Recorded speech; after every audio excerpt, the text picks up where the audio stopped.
আসসালামু আলাইকুম। আমি আমার গরুকে যেভাবে দানা খাদ্য খাওয়াই তাতে আমার গরুর ফ্যাট ফলে না, গ্যাস বাড়ে না।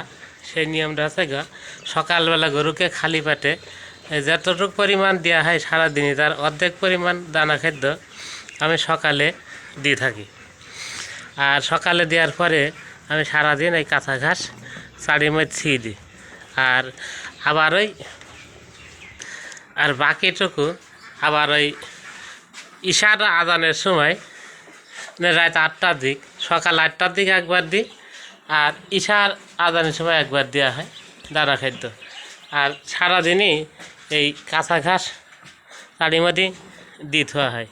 যে পরিমাণ খাওয়ার দরকার সেই পরিমাণ খায়, খাওয়ার পরে আর বাদ বাকিটা খায় না। আর এই গরুটা যেহেতু দানা খাদ্য খায় না, তাই ও ঘাস বেশি খায়। আর আমার এই গরুটাকে সারাদিনই আধা কেজি দানা খাদ্য খাওয়ায়।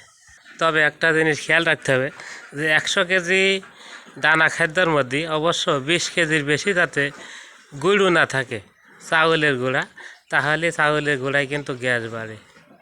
তা আমার এই গরুরা দিনে সকালবেলা 3 কেজি এবং রাত্রে 3 কেজি এই পরিমাণে খাদ্য দেওয়া হয়। তাতে কি দানা খাদ্য বেশি দেওয়া হচ্ছে কি কম দেওয়া হচ্ছে একটু কমেন্টে জানাবেন। আর গরুকে পর্যাপ্ত পরিমাণে আমি কাঁচা ঘাস খাওয়াই।